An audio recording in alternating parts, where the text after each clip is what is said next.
안녕하십니까. 오늘은 갈라디아서 5장 10절에서 12절의 말씀으로 그리스도인의 자유와 사랑 세 번째라는 제목으로 하나님의 말씀을 나누고자 합니다.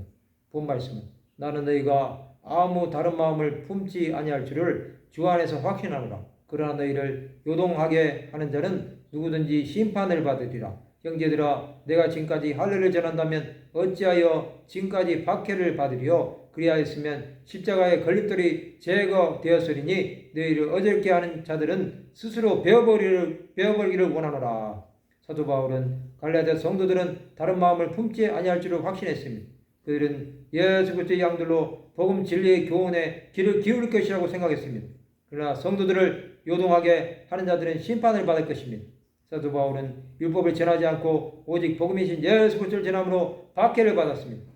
만일 그가 할례를 전했으면 박해를 받지 않았을 것입니다. 그러나 그는 타협하지 않았습니다.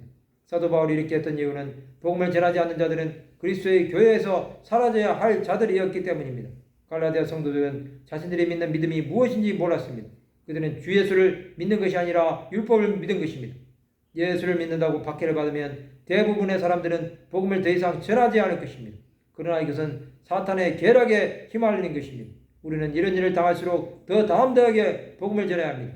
하나님 나라는 박해를 받을수록 더 크게 확장됩니다. 우리는 그것을 믿어야 합니다. 오직 예수 이름이 온 땅에 충만하기를 원해야 합니다. 예수 그리스도의 사도들은 박해받는 길을 택했습니다. 그들은 박해 속에서 그리스도를 전함으로 순교를 당했습니다. 그러나 하나님의 뜻은 온 땅에 복음이 전파되게 하심으로 이루어진 것입니다. 우리에게 박해가 찾아올 때 성도들은 나누어지게 될 것입니다. 첫 번째는 타협하는 사람이 나올 것입니다. 즉 자신이 살아야 예수를 전할 수 있다고 착각할 것입니다. 이런 사람은 반드시 예수 그리스도를 부인할 것입니다. 우리나라가 일본의 식민지 때 수많은 하나님의 종들이 신사참배함으로 우상을 숭배했습니다. 두 번째는 끝까지 복음을 전함으로 숭배하는 것입니다. 주기철 손양원 목사님은 이 길을 간 것입니다.